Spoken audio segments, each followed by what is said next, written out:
Yes, on this side. A question here from a shy fan who didn't want to do it herself. After Cliff Lee signed with the Phillies and the Giants won the World Series, Dave Letterman made a comment to the effect that the Phillies now have the three greatest pitchers in Major League Baseball: Holliday, Oswalt, and Lee. Apparently, the East Coast never knew that the Giants had beaten each of those pitchers at least once during the Now, who said that? Dave who? Dave who? The baseball expert Dave Letterman, is that what you said? All right. What's your reaction to the Phillies and what they went out to do? And of course, they now talk about their rotation. I had many questions on the show about it. Giant rotation versus the Phillies rotation. What was your reaction when they went out and got Cliff Lee? Matt, you can start with you. Well, I mean, anybody's gonna love to have Cliff Lee on their side. You know, the Phillies picked him up and did a great job of getting him back to playing Philly. You know, and the way we look at it is now that we feel like we're going to just go in and no matter who's throwing any of the days, out of us 5 starters and their 5 starters, it's going to be a battle, and I think that's going to at least have fun. A fun 6 games that we're going to get to see against those guys. Yep, and I'm not going to worry about the Phillies until the playoffs, honestly. That's how I feel about it. See them 6 times, and then in the playoffs we'll worry about it if we have to deal with them. Bruce, your take on the Phils and the rotation? Well, I think it's fair to say that their rotation should be considered the best. But what bothers me is last year during the playoffs, our pitching never quite got the credit it deserved. It really did.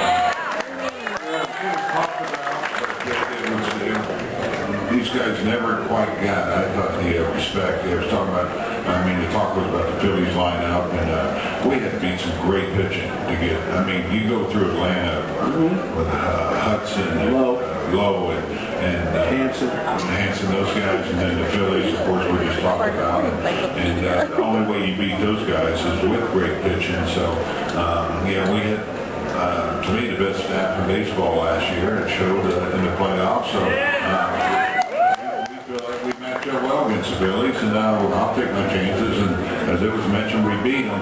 And that's so big for your lineup, knowing that, hey, we beat these guys. So they have the confidence that we can do it. Is that big for a player knowing, Vida, maybe you can answer that one. Knowing a player's, certain hitters hit you. Very few, but certain hitters hit you. Is it that important knowing that you can beat a guy or a guy may hit you? No. Okay. Thank you. That's good. I'm not going to bring up Mark Belanger. That's okay. All right, let's go over there.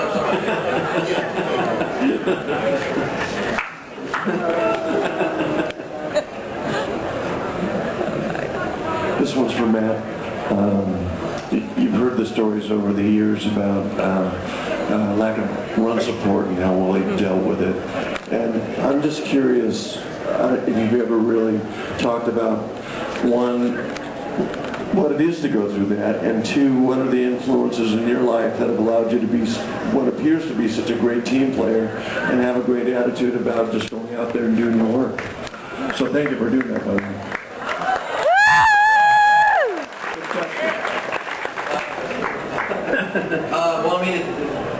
We'll answer one of it and then we'll kind of go back to it.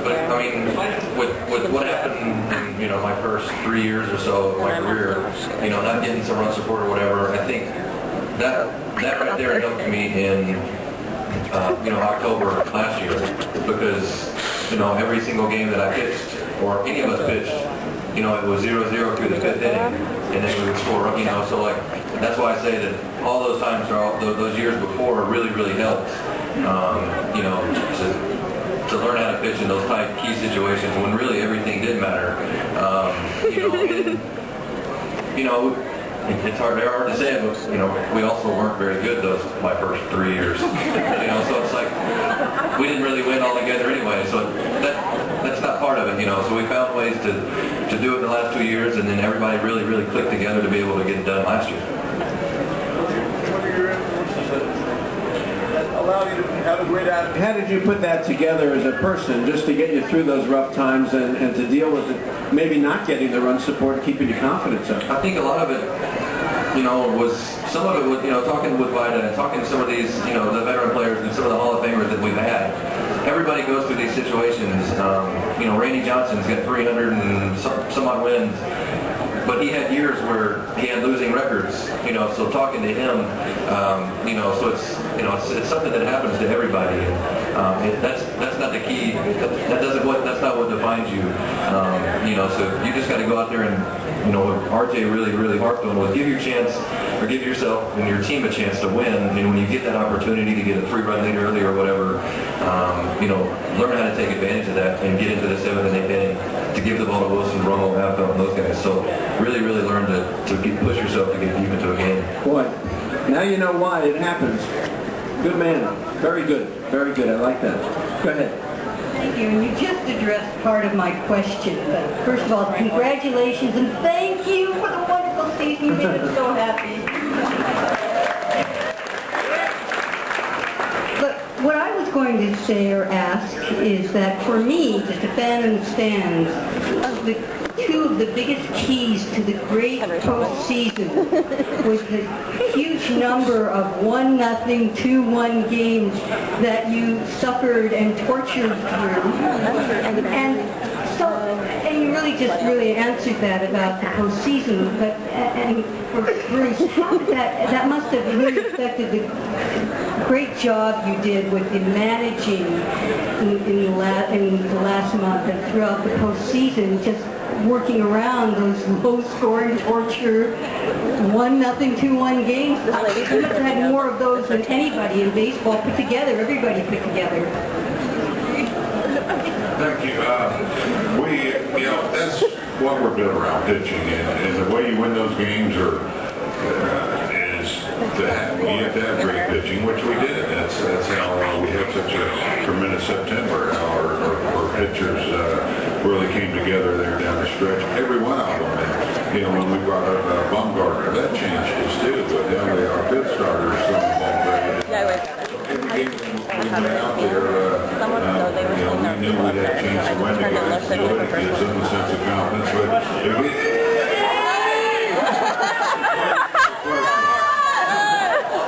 Cody Ross and Pat Burrow. But the experience is what makes you better. We played so many of them, the guys got used to it, and they were better players together. Also, the way you manage the defensive alignments, even from the 7th inning on. And Ron Wotus and Roberto Kelly, they did a great job there. They put our guys in position. And when the pitchers can put the ball where we think they will, it's easy to position our infielders and outfielders. I have a question for you. You win a world title. You didn't have a 20-game winner. And you look at this staff. Who's the most likely to win 20? Or is it just a matter of baseball luck? You're not really going to ask me that, are you? No, well, why not? Put you on the spot. You know what? And I'm not going to dodge this question. That's how good this rotation is. Every one of them. And it takes a lot to win 20 games. A pitcher doesn't have control how many runs he's going to get. I mean, we talk about managing this tough losses. We got him runs how many more wins he'd have in his career right now. So part of it's luck, and when you don't have your great stuff, you give up 5-6 runs, they find a way to win ball games for you. But it's great pitching, but also takes a lot. There's Brian. I think he's getting a couple of the starters wins, by the way.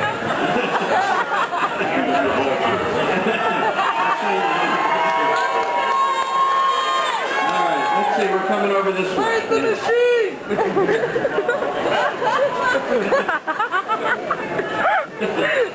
Go ahead. Hi. During the postseason, it seemed that Joe Bochy and Fox Sports were very surprised or bewildered at how well we were doing.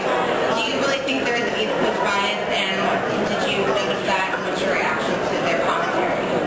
Okay, the question was about East Coast bias during the playoffs. Did you guys notice it? And what's your thought about it? I'm not asking you.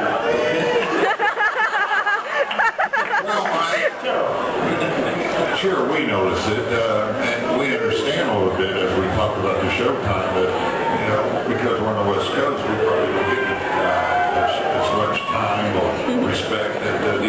teams get. I mean, you see like Boston, New York are on TV every week. Yeah. So that we understand because of the time difference. That goes with the territory. And not sure television. I mean, the networks. I don't think they're real excited when West Coast teams get in the playoff because they're actually probably hoping East Coast teams. But it's a great story with the Giants and Rangers. Who Rangers had never been there. I think it was a great story this year. Is it a motivating factor for you to say to the team, I don't know if you do or not, but look, people don't give us that respect. And let's go out and show them what we can do. Does that happen for you? Do you talk that way? Yeah, I think so. I think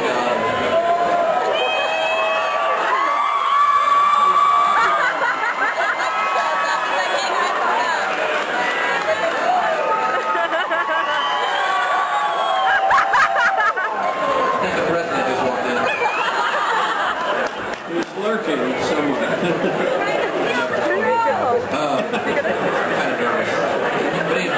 It's a machine you have to worry about. Oh, man. Doesn't cost much. All right, But no, it's East Coast Spice, was it a motivating factor for I you? think so. I think we even talked about it. With the media, probably trying to stir it up a little bit to try to get us to say something,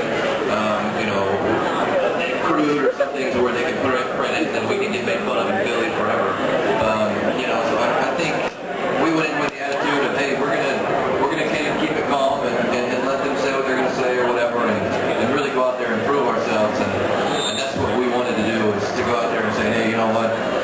We'll let our business on the field do our talking for us. Well, that's the way to do it. All right. World Series champion, San Francisco Giants. Bruce, thank you so much. Man. Thank you so much. See you at the park.